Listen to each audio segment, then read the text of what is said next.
petani pun itu sulit Pak untuk mendapatkannya. Padahal duitnya, petani kan tahu sendiri Pak, duitnya bukan di bank. Di mana? Di bawah kasur, di bawah bantal. Ngomong jujur Pak, petani ke saya, Pak, kalau Bapak mau tahu nih, Masya Allah duitnya banyak banget. Buat apa Pak? Buat kebutuhan pupuk Pak nanti pada saat masa tanam. Terus sekarang gimana? Pak, duit juga ada, barangnya Pak nggak ada. Ngalamin seperti itu? Ngalamin pasti, semua pasti petani ngalamin. Apalagi dalam masa tanam saat ini, ya. Bahkan kalau Bapak ingin mendapatkan pupuk, misalnya luas lahan Bapak 1 hektar, kebutuhan NPK yang dibutuhkan, urea, TSP, KCL, kebutuhan petani adalah 8 kuintal untuk mengcover kebutuhan 1 hektar sampai panen. Ya kenyataannya tidak akan dapat segitu Pak. Rata-rata 4 kuintal pun itu sudah bersyukur. Akhirnya apa Pak? Akhirnya mau gak mau menggunakan pupuk yang ada seadanya. Ya, oke. Nah, walaupun Bapak Ibu bukan petani asli, tapi saya ingin memberikan sedikit ilmu tentang pertanian. Mudah-mudahan ini bermanfaat untuk Bapak Ibu sekalian. Jangan sampai nanti di lapangan karena merasa Bapak bukan petani asli, dia mah petaninya sudah 20 tahun, aduh minder saya.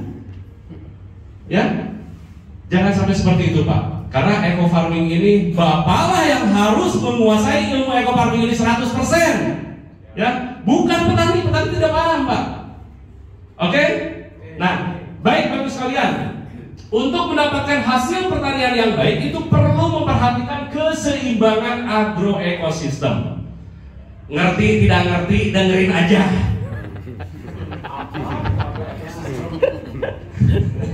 Nggak tahu Pak. Pokoknya ngerti nggak ngerti dengerin aja.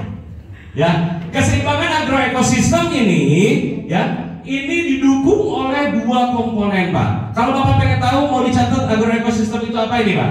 Agroekosistem itu adalah agronomi, ilmu dan teknologi dalam rangka produksi, ya, dan memanfaatkan tumbuhan untuk bahan pangan, bahan bakar, bahan serat dan aplikasi lingkungan. Ya, kemudian ekosistem itu apa? Suatu sistem ekologi, ya, yang terbentuk oleh hubungan timbal balik tak terpisahkan antara makhluk hidup, ya, dengan lingkungannya.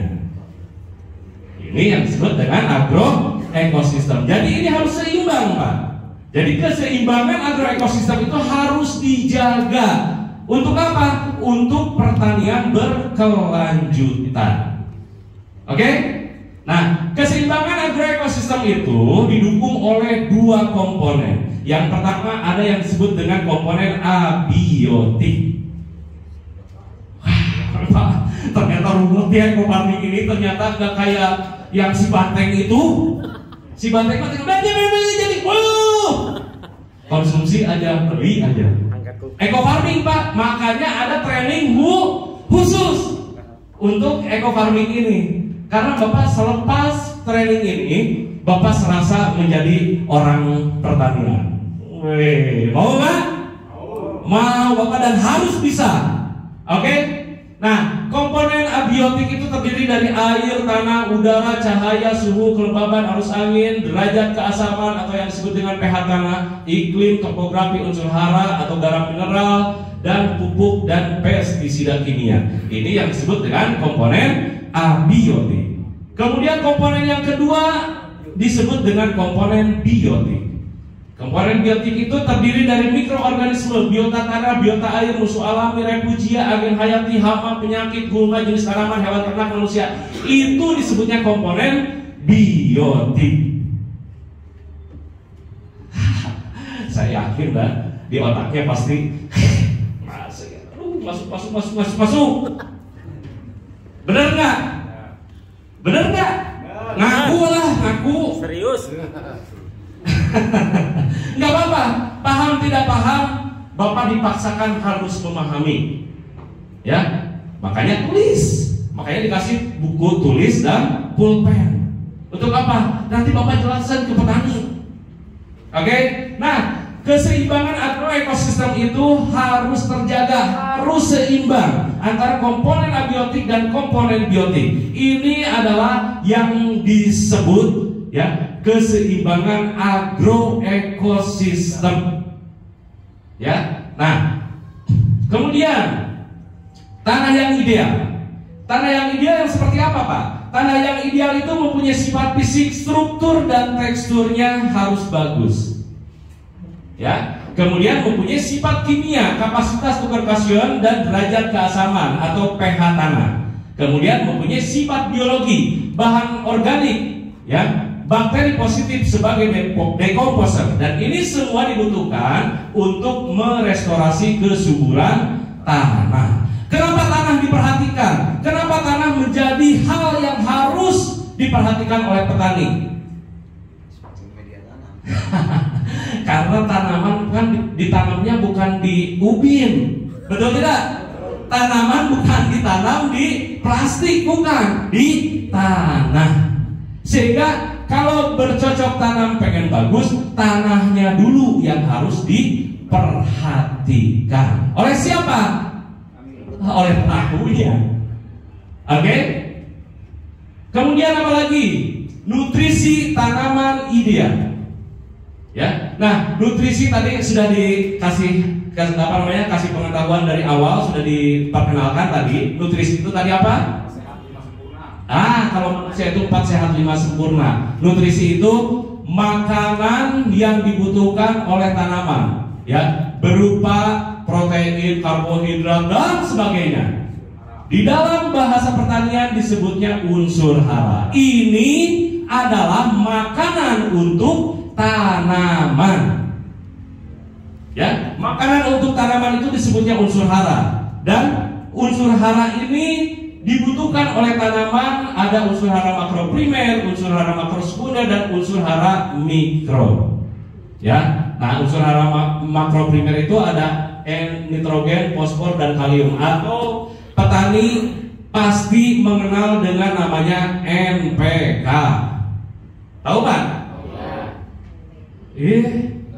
Kok jawabnya banyak? Tadi yang ngacung petani cuma 9 orang, tapi yang jawabnya banyak. Saya nggak tahu. Pedagang ya. Nah, NPK itu yang dikenal oleh petani adalah dari mana tuh? Kalau pupuk kimia dari NPK Mutiara.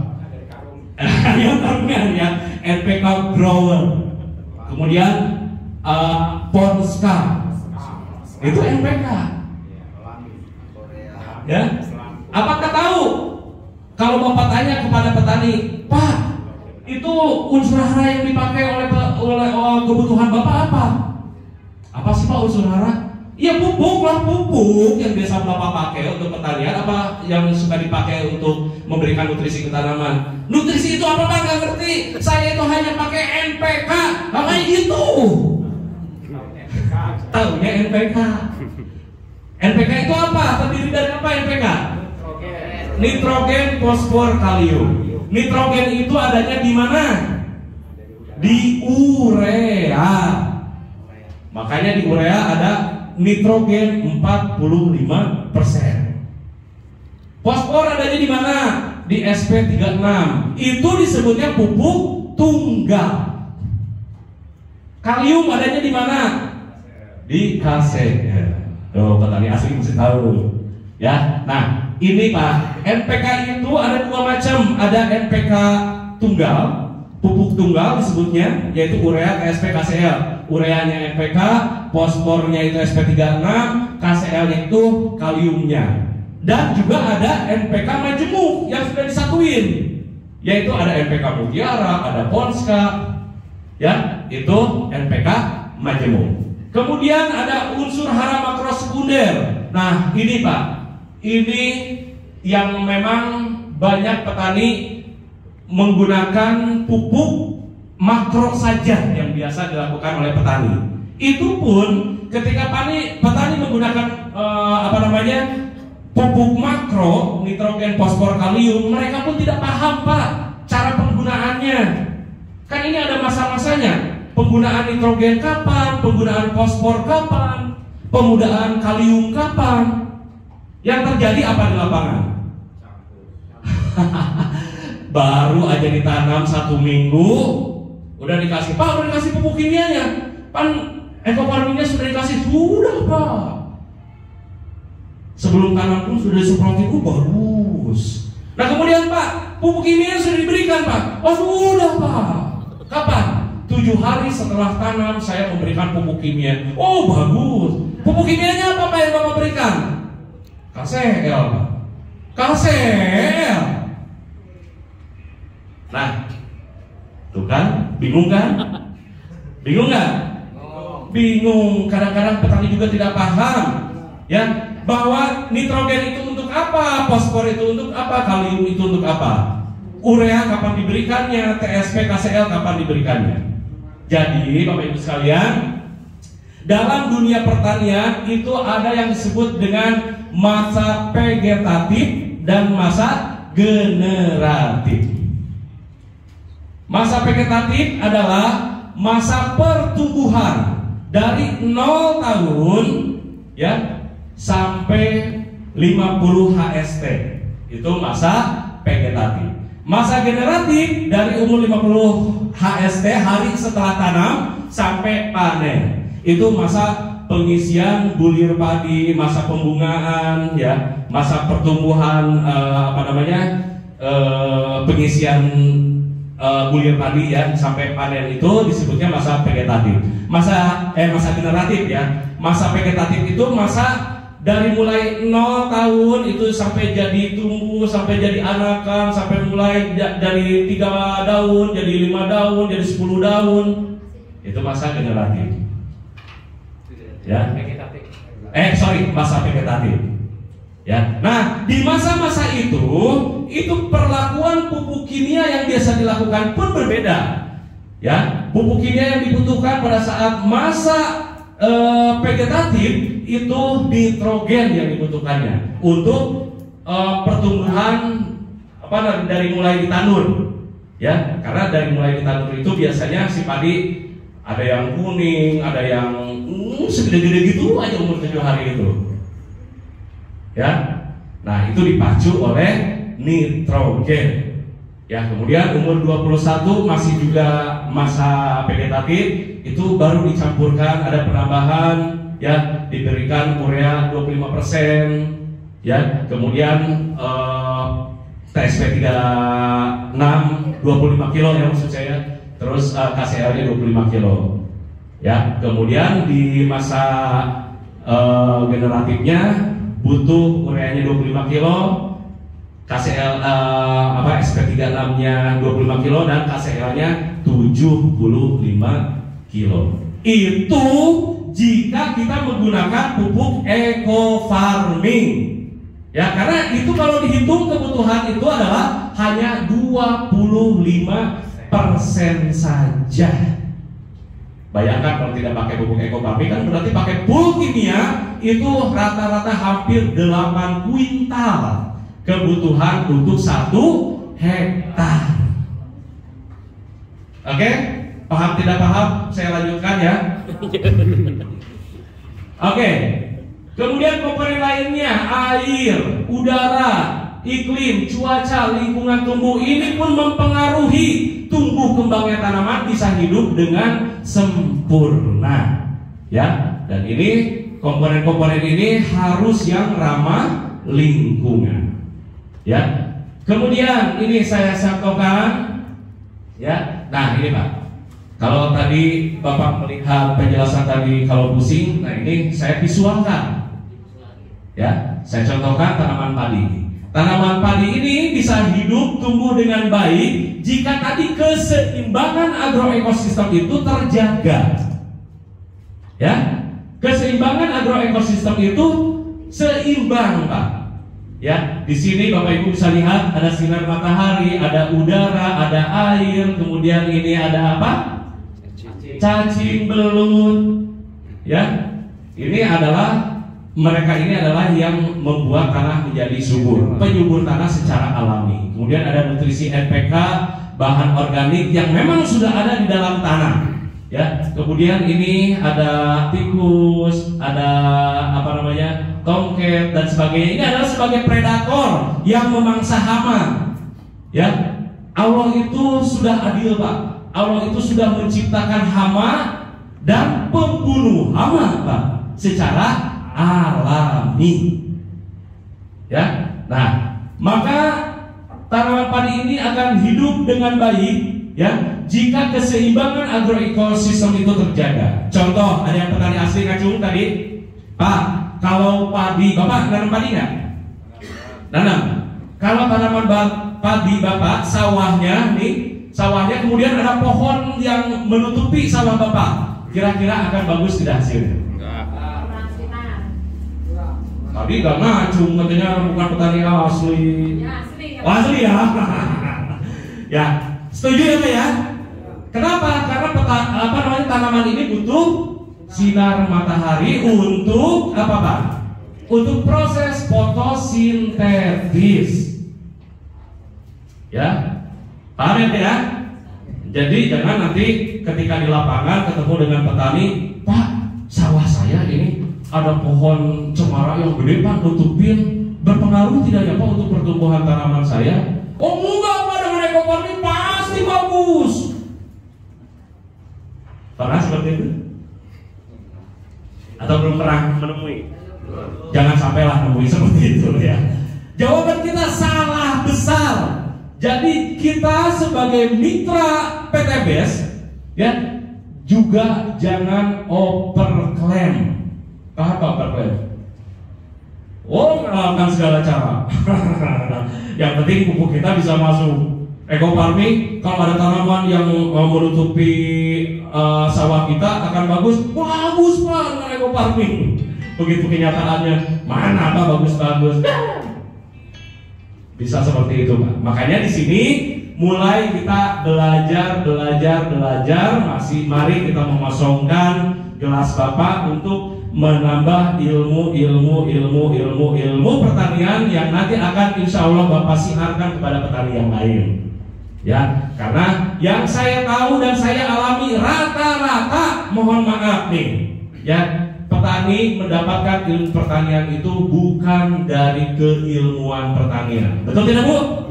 Ngaku.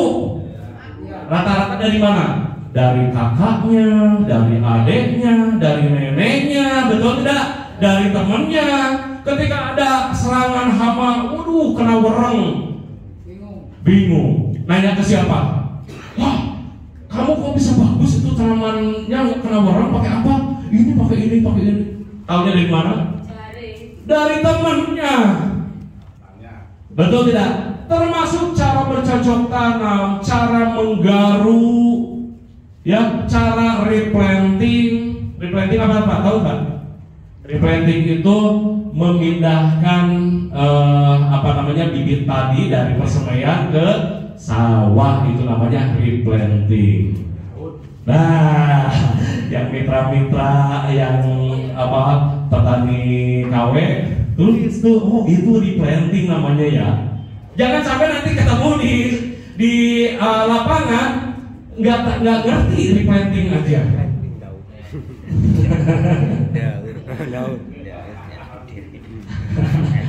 Oke, lanjutkan ya.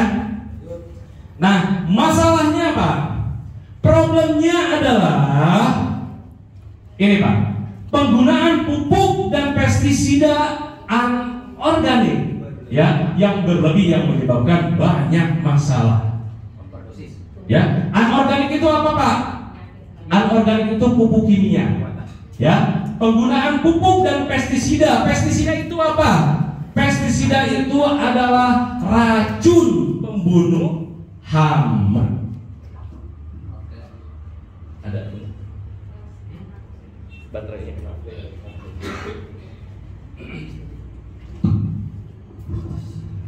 Cek 1. Ya, nah ini Pak. Jadi masalahnya adalah penggunaan pupuk dan pestisida anorganik yang berlebih yang menyebabkan banyak masalah. Akibat apa Pak? Akibat revolusi industri yang sudah dimulai sejak zaman setelah penjajahan Belanda ya? 50 tahun yang lalu. Bisa.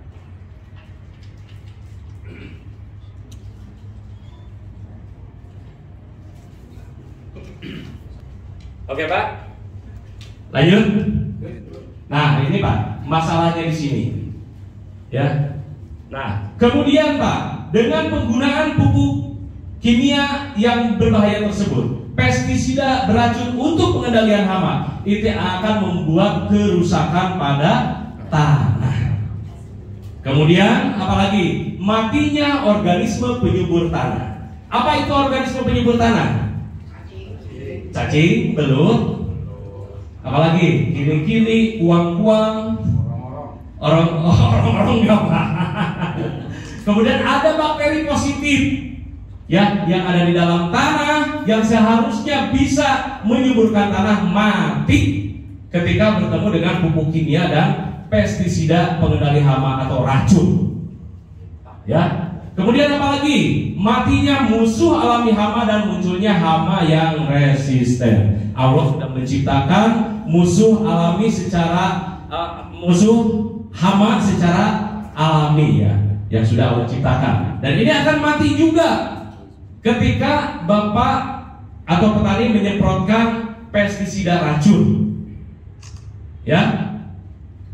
Kemudian produk pertanian mengandung residu kimia yang berbahaya untuk kesehatan, ya.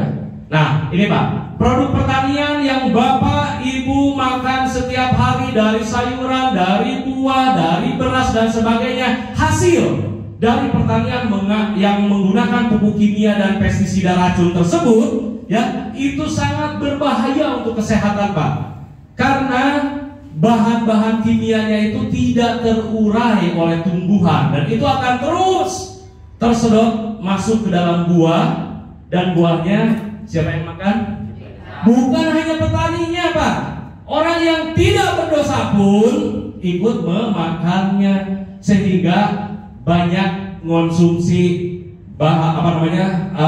hasil pertanian yang mengandung bahan kimia itu sangat berbahaya, dan ini menyebabkan penyakit degeneratif organ tubuh manusia. Sehingga kalau terus ini dilakukan, itu sama saja dengan meracuni manusia. Dan artinya kalau kita seperti itu, artinya kita sudah zolim Pak. Betul tidak? Setuju tidak? Karena tanpa sadar kita makan sayur, makan buah, semuanya mengandung bahan kimia. Dan itu terjadi penumpukan di dalam tubuh, ya, dan ini akan mengakibatkan penyakit degeneratif organ tubuh manusia. Sehingga umur baru 45 tahun saja Pak, ya, kadang kacamatanya sudah tebal. Betul tidak? Betul tidak? Umur baru 65 tahun Pak, ini dia. Betul? Sangat betul. Makan Pak di porsi, rumahnya gedong, Fortuner, rumah yang 5 miliar dia punya, tapi makan di porsi, tidak boleh lebih dari tidak lebih dari 20 gram, 30 gram, aduh tersiksa Pak. Kenapa? Karena punya penyakit diabetes atau kencing manis. Mari Bapak Ibu sekalian, kita akan melihat video, kita akan menonton film, ya. Jangan protes ya, supaya Bapak Ibu tidak ngantuk ya. Kita akan menonton film bagaimana dampak penggunaan pupuk kimia terhadap kesehatan manusia, dan film ini yang membuat bukan saya, yang membuat adalah orang dari Dinas Kesehatan. Ya, nah ini Pak, ini seperti ini Pak. Penggunaan pupuk kimia tidak hanya merusak tanah, namun juga akan berdampak pada kesehatan manusia. 45% pupuk kimia adalah nitrogen. Nitrogen pada pupuk kimia tidak dapat diurai oleh tumbuhan, sehingga akan terbawa ke dalam buah. Pupuk kimia dipakai sebagai pupuk tanaman padi, maka nitrogen akan terbawa ke dalam padi. Kemudian kita keringkan dan kita giling menjadi beras dan kita masak sebagai nasi. Nitrogen tadi terbawa hingga ke dalam nasi yang kita makan. Nasi dengan pupuk kimia kita makan kemudian cerna akan diubah menjadi gula bentukan di dalam darah.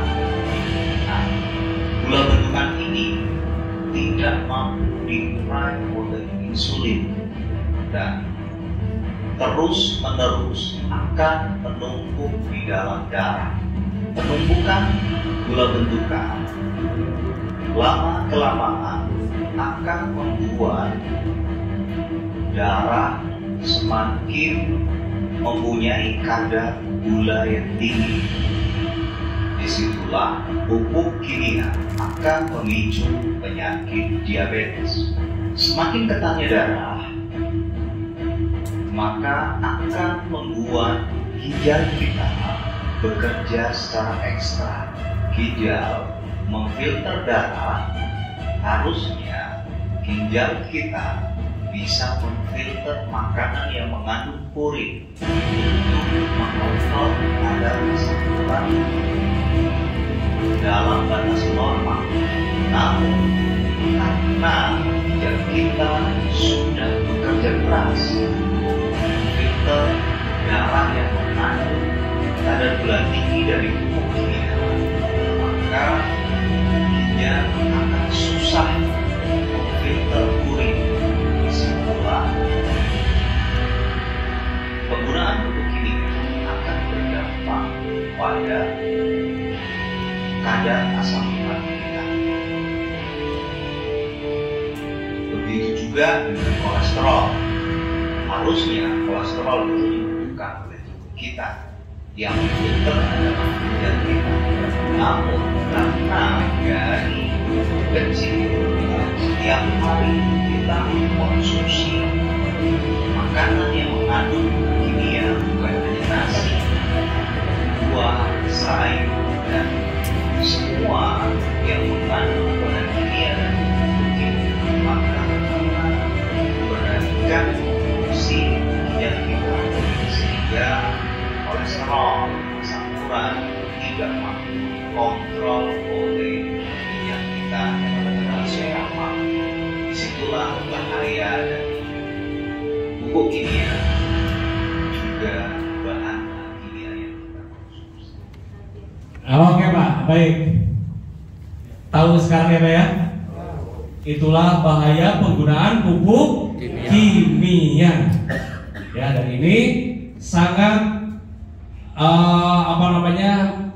sangat bermanfaat sekali nanti jika Bapak benar-benar bisa mensiarkan eco farming ini, ya. Berarti kalau Bapak benar-benar berhasil mensiarkan eco farming, ya, artinya Bapak sudah membantu umat, Pak.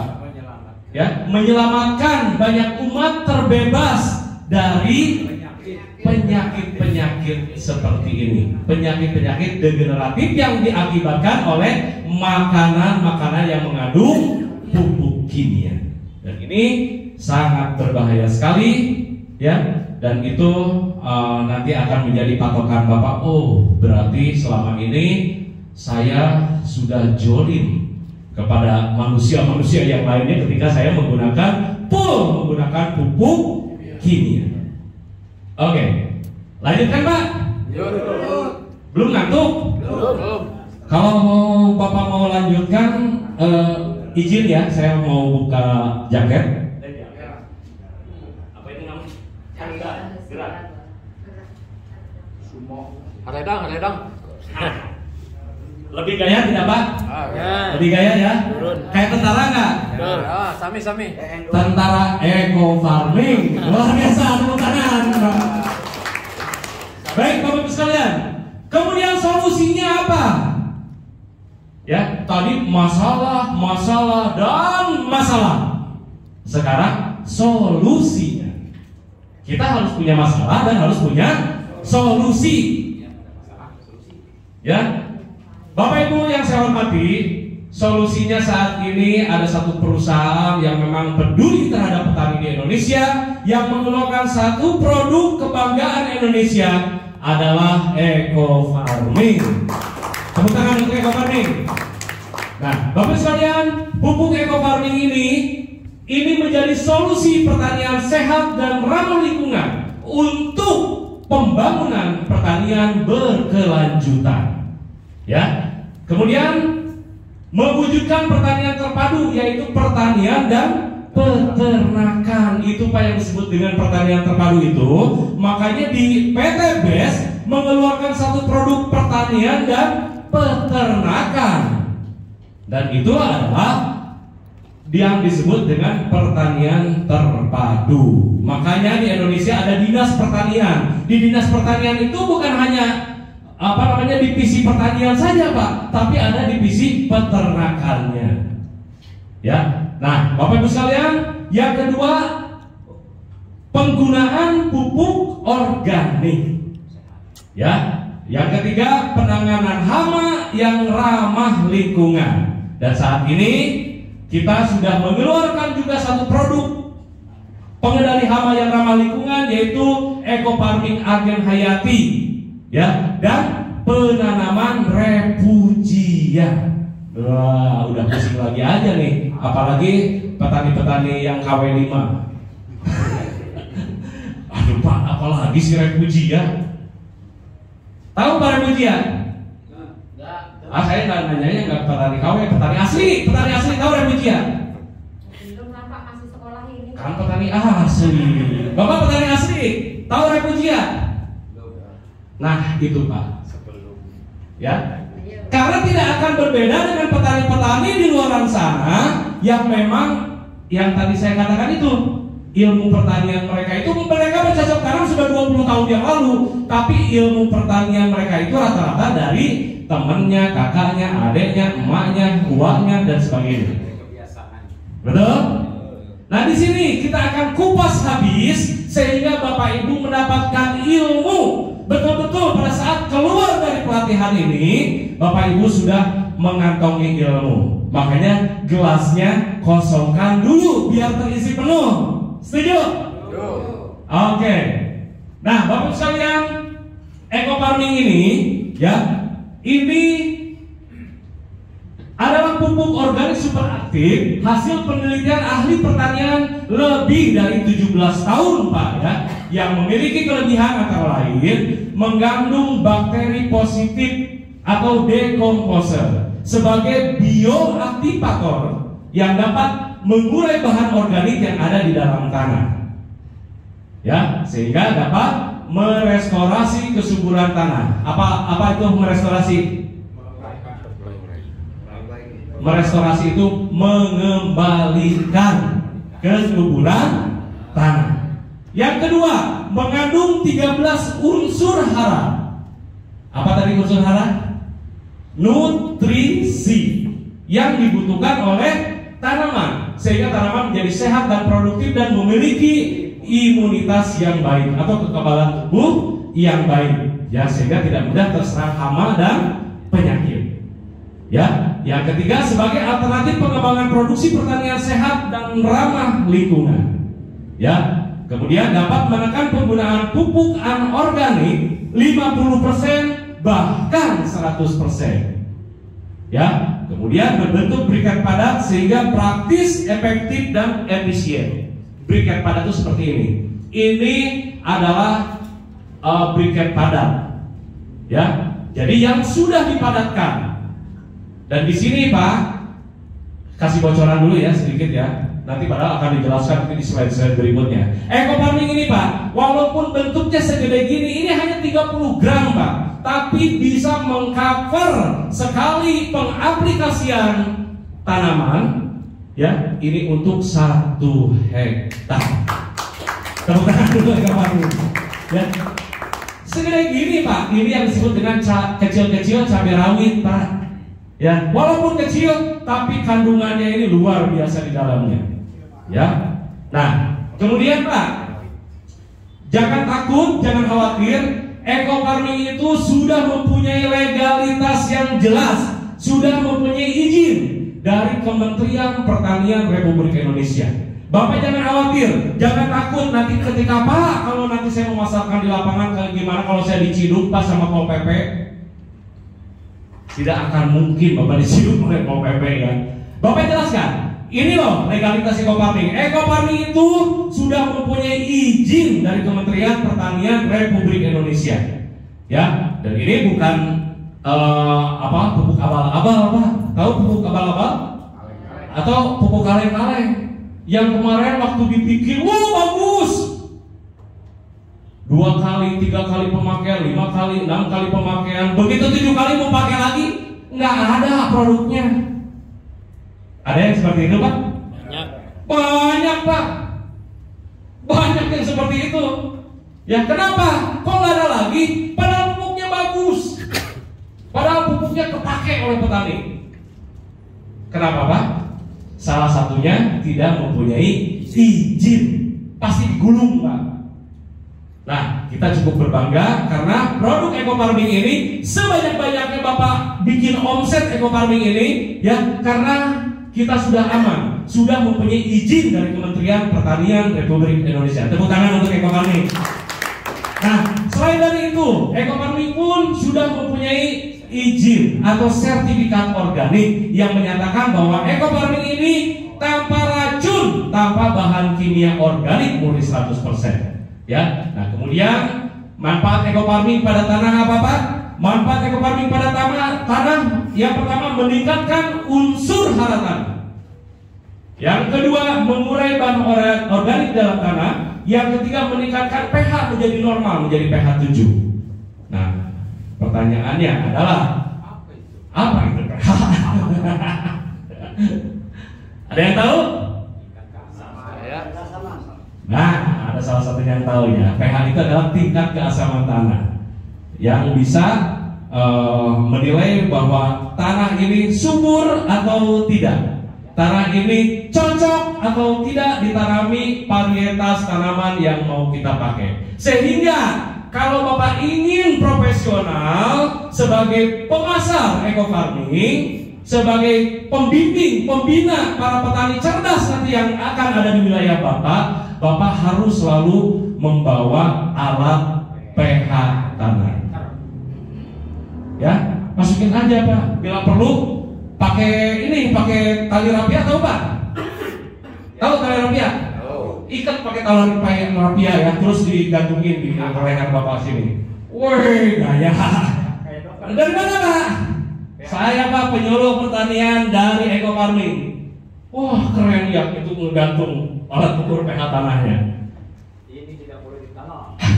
Ya, rendah. Boleh tidak Mas seperti itu? Boleh. Boleh Pak, Bapak punya hak. Tidak akan ada yang mengatai Bapak. Paling juga orang tadi, orang gila, paling juga gitu. Tapi boleh, terserah Bapak. Kenapa ini sangat penting pengukur pH tanah ini? Karena nanti begitu di lapangan, ya, misalnya Bapak mau mengaplikasikan eco farming, kemudian lahan yang akan ditanami padi misalnya, ternyata pH tanahnya itu cuma 4 Pak. Ya? Sementara padi itu dia akan bisa hidup, tumbuh dengan normal, tumbuh dengan baik, itu minimal pH-nya 5 minimal. Paling rendah 5. Ketika Bapak mau mengaplikasikan eco farming, menawarkan kepada petani, ternyata pH-nya cuma 4, tapi Bapak tidak punya alat pH tanah. Oke, bagus eco farming. Bisa membuat anakan banyak Pak? Oh tentu saja. Produktivitas meningkat Pak? Iya. Rendemen padi Pak? Bagus. Pokoknya itu 70% rendemen padi nanti yang menggunakan eco farming. Terasanya bagaimana Pak? Oh berbobot, padat berisi. Pokoknya semua kebaikan eco farming Bapak jelaskan semuanya, sehingga petaninya tertarik ingin mencoba. Maka dicobalah oleh Bapak. Ceng, mulai pengaplikasian awal. Kapan Pak diaplikasikannya? 5 hari sebelum tanam Pak, semprotin dulu ke tanahnya ya. Oke. 5 hari sebelum tanam semprotkan eco farming ke tanahnya. Dengan pembiangan eco farming minimal 3 malam ya. Iya. Begitu dalam masa pertumbuhan. Umur padi pada saat masa vegetatif, umur 7 hari, begitu dilihat padi yang memang sudah ditandur kuning Pak, kecil nggak gede-gede. Dari situ mulai was-was. Aduh, gimana ini? Padahal saya sudah ngomong besar terhadap kelebihan dari eco farming. Mulai umur 8 hari, 9 hari, 10 hari, pertumbuhannya bukan bagus Pak. Semakin kecil, semakin kerdil, hijau, tidak juga kekuning-kuningan. Sampai baru umur 60 hari Pak, itu sudah banyak hama yang datang segala macam. Udah begini, katanya eco farming bagus. Mana kenyataannya? Kembaliin duit saya. Ada yang seperti itu? Ada yang seperti itu? Ada Pak. Bukan di sini, tapi bukan di Bandung. Di sini nggak ada. Sama di sini. Sama. Ya, maksudnya di sini tidak ada Bu. Tidak ada yang beda maksudnya gitu. Ngalamin Pak seperti itu. Jangan sampai Bapak yang belum pernah mengalami, jangan sampai mengalami hal seperti itu. Kenapa katanya eco farming bagus? Eco farming bisa pokoknya luar biasa, super. Begitu kenyataannya tidak ada. Apa yang salah Pak? Teknisnya. Yang salah adalah kitanya. Kita belum paham bagaimana cara membuat tanaman tersebut bisa tumbuh dengan baik. Yang pertama tentu saja yang tadi saya katakan adalah ininya nih, tanahnya. Tanahnya harus Bapak ukur dulu. Jangankan pakai eco farming, pakai pupuk yang terhebat sedunia pun juga jika pH tanahnya di bawah 4 misalnya, bisa tumbuh subur tidak Pak? pH yang di bawah 5 itu tidak, tanaman apapun yang menempel atau yang berdiri di dalam tanah yang pH di bawah 4 itu tidak akan bisa menyedot makanan, tidak akan bisa menyedot nutrisi yang ada di dalam tanah. Kenapa? Karena pH-nya asam. Paham ya Pak ya? Sehingga Bapak yang berkumpul di ruangan ini nanti menyisihkan uang kocek sedikit Pak. Kalau nggak ada ya nabung lah, ya cukup sehari 5.000 gitu ya. Murah kok Pak. Ada yang 150.000 harganya pH tanah itu, ya. Ada yang 90.000 ada Pak. Macam-macam. Yang penting di situ Bapak pegang itu adalah alat ukur, barometer Bapak bisa membuat keputusan bahwa lahan pertanian yang akan Bapak demplot akan berhasil dengan baik. Ya, nah salah satunya ini Pak, manfaat tanah itu sangat luar biasa yang harus diperhatikan benar-benar oleh Bapak Ibu sekalian. Ya, oke, lanjut. Manfaat eco farming pada tanaman apa? Memaksimalkan potensi hasil produksi. Yang kedua, menjadikan imunitas tanaman lebih kuat tahan serangan OPT. OPT apa Pak? 100% tepuk tangan dong Pak Ibu. Organisme pengganggu tumbuhan. Yang ketiga, menjadikan tanaman sehat dan produktif. Yang keempat, mempercepat masa waktu panen. Yang kelima, meningkatkan kualitas hasil panen. Ya, nah ini manfaat ekofarming pada tanaman. Tapi jika tanahnya seperti tadi yang saya lakukan, akan seperti ini nggak Pak? Tidak akan. Ya, makanya tadi yang penting adalah tanah yang harus diperhatikan. Ya, nah kenapa Pak ekofarming bisa memberikan imunitas tanaman lebih kuat tahan serangan hama? Karena kalau tanamannya sehat, dia tidak mudah terserang oleh hama dan penyakit. Tidak berbeda dengan manusia. Manusia yang kekurangan gizi dengan yang kecukupan gizi, beda tidak Pak? Beda tidak? Yang kekurangan gizi Pak, loyo, kena hujan sedikit, aduh, pusing. Betul tidak? Tanaman juga sama Pak. Kalau kurang gizi ya seperti itu. Kalau sehat, ya itu imunnya akan kebal dari serangan hama dan penyakit. Tapi bukan berarti ini bisa mengendalikan hama, tidak juga. Tetap untuk pengendalian hama ada yang disebut dengan ekofarming plant protector, pengendali hama khusus ya untuk pengendalian hama. Ya, kemudian mempercepat masa waktu panen. Apa iya? Saya sudah melakukan sendiri. Kalau Bapak Ibu pengen percaya, ajak saya demplok di satu tempat, ya. Kita akan buktikan bahwa dengan ekofarming bisa mempercepat masa waktu panen. Saya kemarin di Lampung Tengah itu melakukan demplok, dan itu tidak dilakukan pengaplikasian ekofarming dari awal. Di umur 40 hari, ya. Artinya kalau umur 90 hari biasa untuk impari 32, ya 3 bulan itu bisa panen dalam usia 3 bulan. Ya, dengan ekofarming yang kita lakukan walaupun tidak dari awal, itu hampir di umur 85 hari itu sudah panen Pak. Alhamdulillah. Itu luar biasanya ekofarming. Tepuk tangan dulu ekofarming. Tapi bisa seperti itu, bagaimana Pak caranya? Caranya adalah dikawal. Paham Pak dikawal? Jangan, Pak, coba dong ekofarming. Bagus tuh Pak, bagus. Bagaimana cara melakukannya? Menggunakannya, mengaplikasikan begini. Bapak jelasin serinci mungkin. Pak, gratis nggak? Bayar lah Pak, saya juga beli. Ada yang suka ngasih gratis? Ada yang suka ngasih gratis? Untuk demplok, untuk membuktikan bahwa itu bagus. Saya garis bawahi, jangan dilakukan. Kalau Bapak mau memberikan pembuktian ekofarming itu bagus, ya Bapak kasih tantangan kepada petaninya. Kalau Bapak berani membeli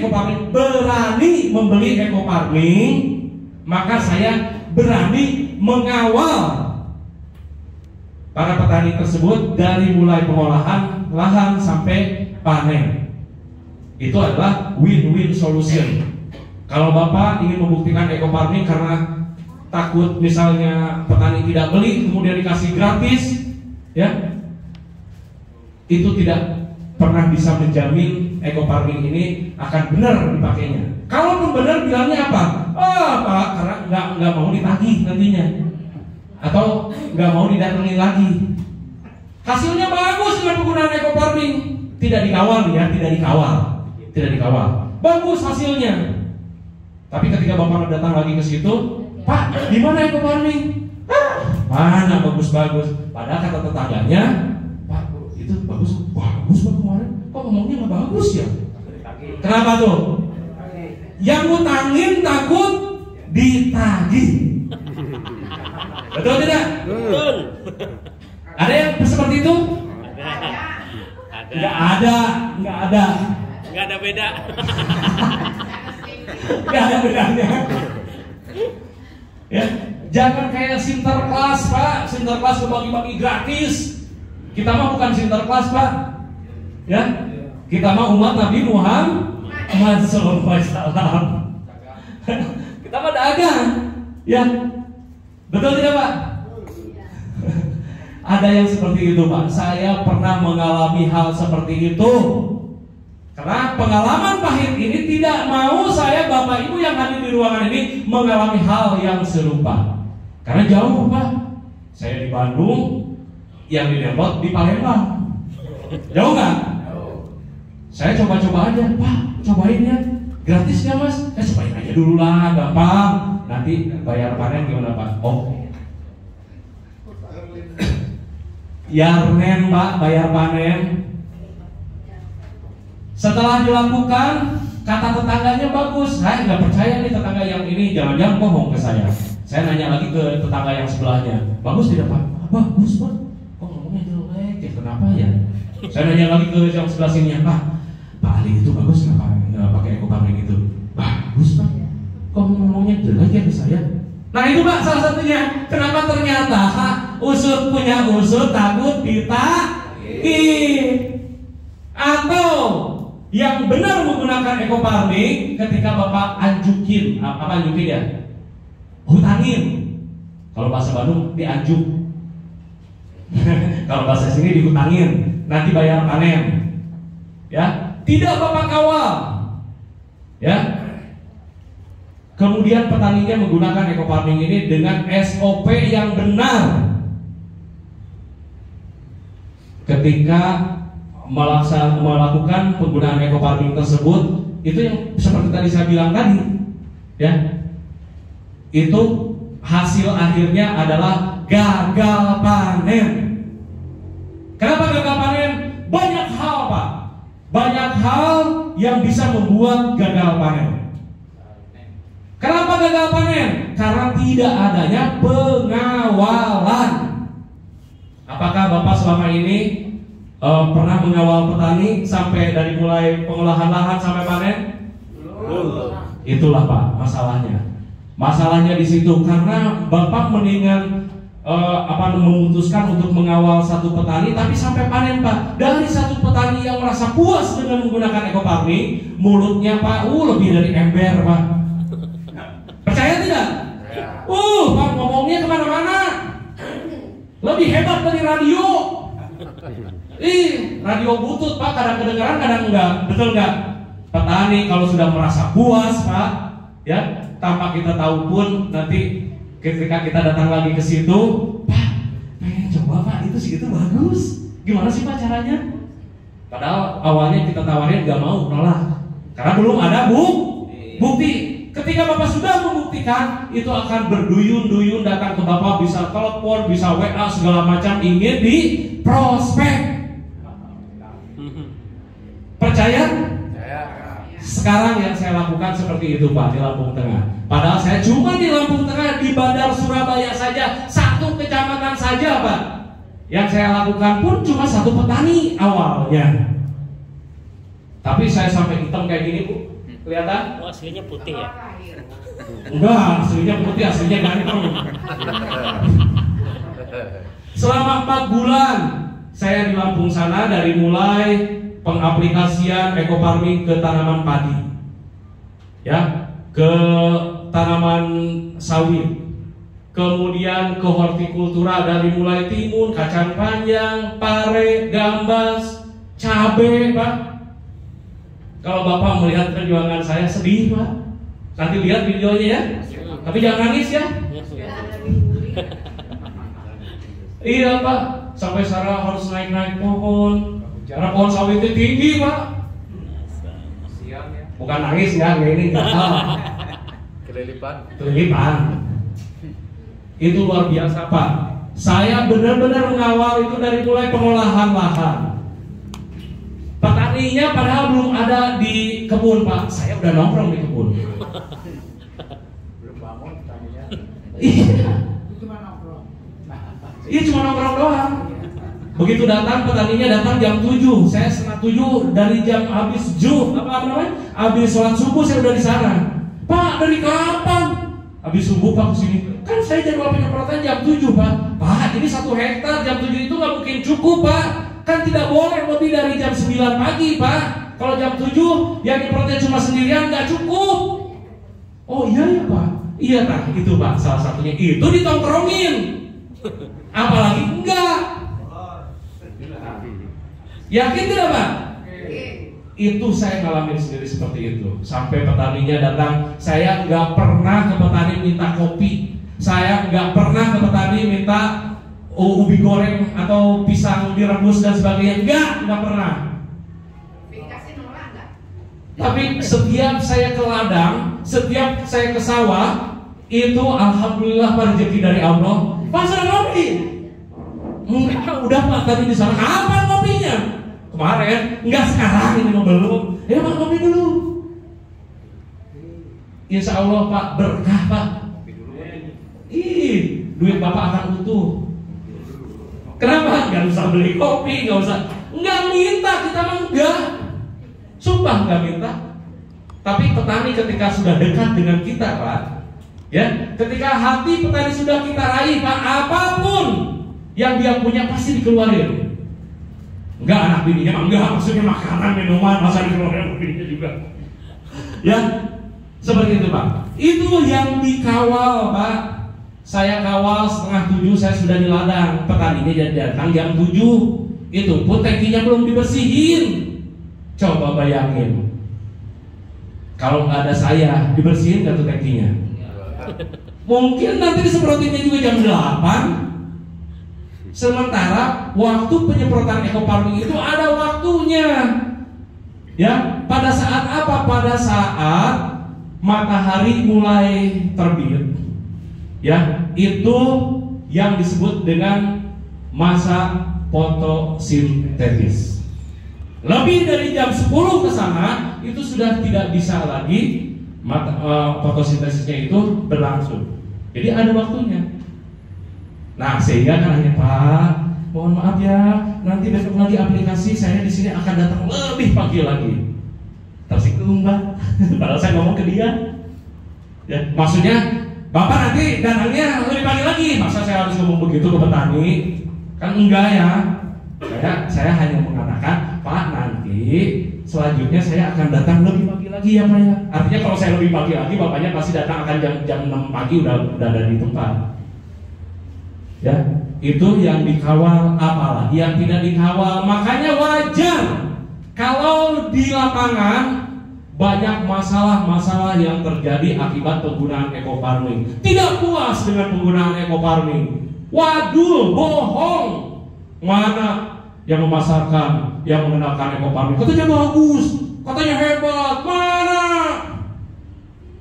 Ternyata semuanya salah dan salah. Banyak salahnya daripada benernya. Kenapa? Karena tidak dikawal. Paham ya Pak ya? Jadi itu yang Bapak harus lakukan. Jangan sampai Bapak meloloskan petani mengaplikasikan eco farming sendiri. Ya, jangankan petaninya Pak. Ya, apalagi petaninya tidak ada kedekatan dengan kita, kenalannya cuma di jalan doang. Bodoh amat. Eco farming saya. Yang ngerjain saya. Tangki saya. Akan berpikiran seperti itu? Iya pasti Pak. Tapi kalau Anda kita di situ minimal menghargai kita dan kita sedikit-sedikit memberikan solusi atau memberikan pengawalan kepada petani. Jangan sampai salah. Oke? Lanjutkan. Kemudian manfaat eco farming pada petani. Ini Pak, manfaatnya pada petani meringankan biaya produksi khususnya pupuk dan pestisida kimia. Ya. Meringankan biaya produksi. Apalagi saat ini para petani susah untuk mendapatkan pupuk yang bersubsidi. Ya, dan ini nih kita akan memberikan solusinya kepada petani. Yang kedua, menjadikan alternatif pemupukan berimbang. Yang ketiga, menekan pemakaian pupuk kimia sintetis 75% bahkan 100% tanpa menggunakan pupuk kimia jika pH-nya di sini enggak tulis ya. Jika pH-nya di sini sudah di atas 6, Pak. Ya. Dan tanahnya sudah mencapai pH di atas 6 baru bisa 100% tanpa menggunakan pupuk kimia. Kenapa seperti itu, Pak? Karena tanahnya Pak sudah dari zaman dulu itu sudah terkontaminasi dengan pupuk kimia, sudah ada banyak residu yang ditinggalkan oleh pupuk kimia di dalam tanah, sehingga kebanyakan menggunakan pupuk kimia, pH tanahnya, keasaman tanahnya itu akan semakin rusak. Sehingga kalau tanahnya sudah banter, sudah pH keasaman pH tanahnya sudah tinggi, itu tidak mudah terserap oleh makanan, tidak mudah terserap oleh tanaman. Ya, walaupun seabrek-abrek Bapak ngasih pupuk kimia di situ, kalau pH tanahnya sudah jelek tidak mungkin bisa terserap oleh tanaman. Paham Pak? Oke, lanjut. Nah, eco-farming ini solusi pertanian sehat dan ramah lingkungan untuk pertanian berkelanjutan. Ya, nah Bapak Ibu sekalian, ini adalah pengaplikasian eco-farming. Kapan eco-farming itu dilakukan? Kapan eco-farming itu diaplikasikan? Pengaplikasian awal eco-farming itu dilakukan ini pada saat tanah sebelum ditanami Pak, H-5. Sekarang dirubah menjadi H-3. Karena H-5-nya pakai agen hayati dulu. Ya, nanti saya akan jelaskan.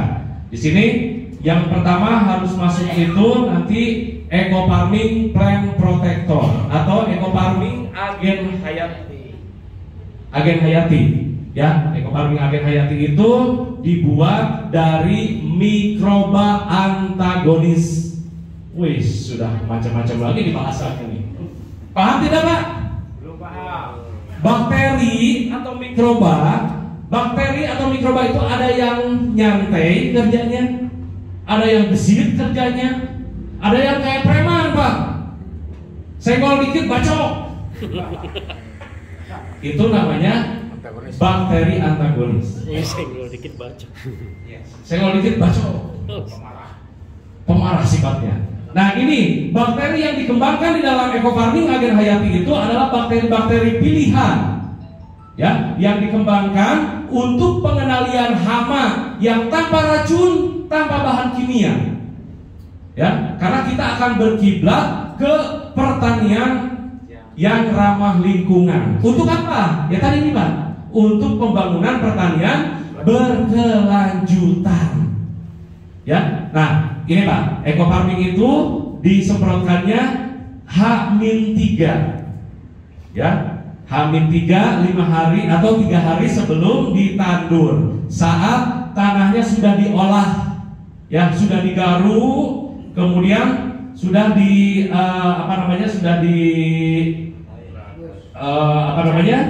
sudah dirotari, sudah dibajak, ya, sampai di sini sudah mulai melumpur, ya, atau tanahnya sudah macak-macak seperti ini.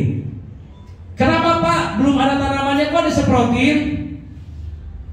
Tentu saja formulator yang membuat eco-farming ini adalah menciptakan bagaimana caranya supaya tanaman bisa berproduksi lebih baik, lebih bagus, ya. Nah, tujuan disemprotkan dulu ke lahan sebelum ada tanamannya. Yang pertama, ya, agen hayatinya H-5 hari sebelum tanam. Tujuannya adalah untuk membunuh patogen. Waduh, apalagi itu patogen? Tahu apa patogen? Patogen itu adalah mikroba bakteri jahat. Ya, bakteri yang tidak menguntungkan, bakteri yang merugikan disebutnya patogen. Ya, nah bakteri-bakteri jahat yang ada di dalam tanah itu dibunuh dulu Pak. Ya, dibunuh dulu oleh eco-farming plant protector, oleh agen hayati. Ya, kemudian 2 hari kemudian baru eco-farmingnya disemprotkan ke tanahnya. Tujuannya supaya apa? Untuk menyiapkan, ya, 13 unsur hara makro dan mikro yang ada di eco-farming ini di dalam tanah. Jadi sebelum ditanam, sebelum replanting, sebelum dipindahkan dari bibit pembibitan ditandur, ya, tanahnya itu sudah menyiapkan makanan. Di situ sudah ada tahu, tempe, cucu, apalagi sayur, buah-buahan, 4 sehat 5 sempurna. Kenapa demikian? Karena pada saat di dalam pembinihan, ya, itu si padi ini ya, itu dipuasakan Pak. Berapa lama puasanya? 20 hari. Betul Pak? Petani asli? Kenapa 20 hari baru dipindahkan? Karena 20 hari ini tidak terlalu tua, juga tidak terlalu muda. Itu akan sangat potensi untuk meningkatkan jumlah anakan. Ya, nah makanya ketika dipindahkan dari persemaian, ya, ditandur, si tanahnya sudah menyiapkan makanan, vitamin, protein. Jadi begitu cep ditanam, si akar sudah langsung makan. Yang terjadi di petani apa? Kalau ada pupuk aja dikasih, kalau nggak mau nanti aja ada, kalau ada datang pupuk. Betul Pak? Kadang-kadang 20 hari baru dikasih makan. Betul tidak? Iya, yang pupuknya digitu-gituin, dikasih makan itu. Ya. Betul?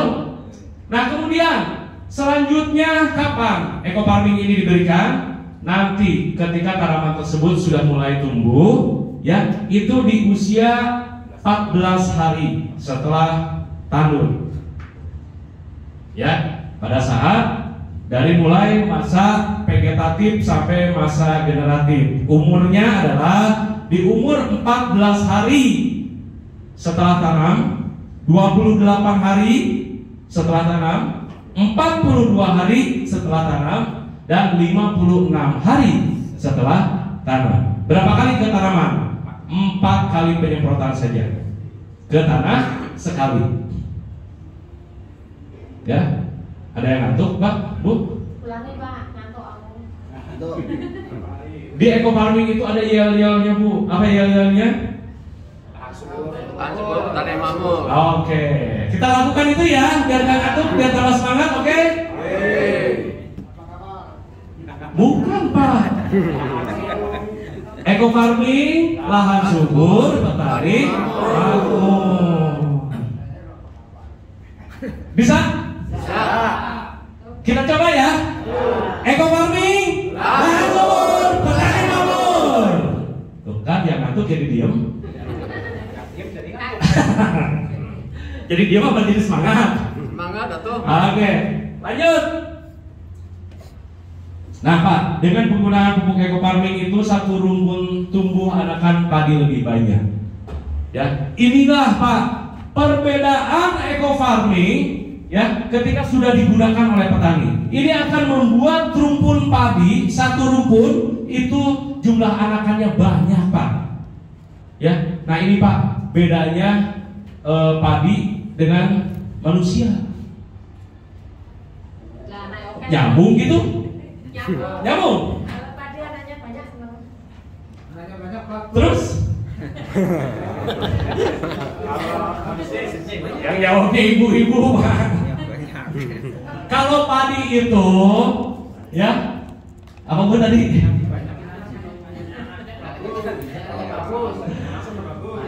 Di dalam padi Pak, anakan dulu, terus betul? Anakan dulu terus hamil. Kalau manusia tuh hamil dulu terus. Itu perbedaannya cuma di situ saja. Setuju tidak? Yang petani pasti tahu tidak mungkin hamil dulu terus anakan. Betul tidak Pak? Pasti anakan dulu. Umur 25, umur 30 hari sudah mulai kelihatan anakannya. Ya. Nanti umur 56 hari mulai hamil. Nah, itu di padi. Hamilnya itu belakangan Pak, anakannya duluan. Beda dengan ya, itu perbedaannya. Ya, mudah-mudahan ilmu menjadi manfaat untuk Bapak ya. Jadi biar Bapak tahu juga. Nanti ketemu dengan petani, ditanya sama petani, Pak, mohon maaf nih Pak, saya sebelum menggunakan eco farming, saya ingin mendengar dari Bapak satu saja pertanyaan saya Pak. Apa bedanya padi dengan manusia? Nah, kalau nggak bisa jawab, nggak jadi saya beli eco farmingnya. Berarti Bapak itu petani KW-KW-an. Setuju Pak? Setuju. Karena seperti itu Pak. Ya. Nah, ini Pak, bukti yang sudah saya lakukan di berbagai daerah ini Pak, buktinya bahwa dengan penggunaan ekofarming itu satu rumpun tumbuh anakan padinya lebih banyak Pak. Ini nih Pak. Ya. Bisa dilihat. Kita akan menghitung jumlah anakan di padi yang menggunakan ekofarming dengan treatment khusus yang dilakukan oleh Pak Muhaimin. Bisa dilihat kedalaman lumpur. Nah, kedalaman lumpur.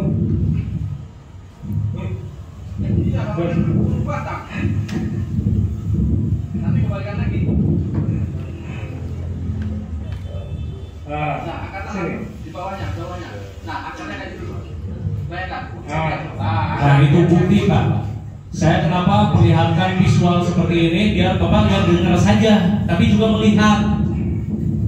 Bisa dilihat teman-teman bagaimana padi yang menggunakan ekofarming. Kita hitung jumlah anakannya.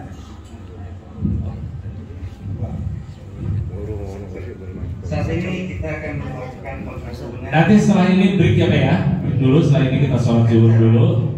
Kita hitung 6 baris. 6 baris dari samping kanan dan 6 baris dari samping kiri. Secara ekuivalen. Nah, untuk itu ayo kita lanjut ke proses penghitungan anakan batang pada satu rumpun padi ini. 1, 2, 3, 4, 5, 6, 7, 8, 9, 10, 11, 12, 13, 14, 15, 16, 17, 18, 19, 20, 21, 22, 24, 25, 26, 27, 28, 29, 30, 31, 32, 33, 35, 36, 37, 38, 39, 40, 41, 42, 43, 44, 45, Ini di mana? 46, 47, Ya. 48, 49, 50, 51, 52, 53, 54, 55, 56, 57, 58, 59, 60, 61, 62, Wow. 63, Keren. 64, 65, Sama. 66, 67, 68, 69, 70, 71, 72, 73, 74, 75, 76, 77, 78, 79, 80, 81, 82, 83, 84, 85. Oke, luar biasa teman-teman dulu. Nah, ini kaitan dari ekofarming. Ya, baik, sampai di sini dulu. Kita lanjutkan nanti setelah sholat zuhur. Kita break dulu. Sampai jam berapa Pak? Jam 1 ya? Jam 1. Jam 1 mulai lagi ya.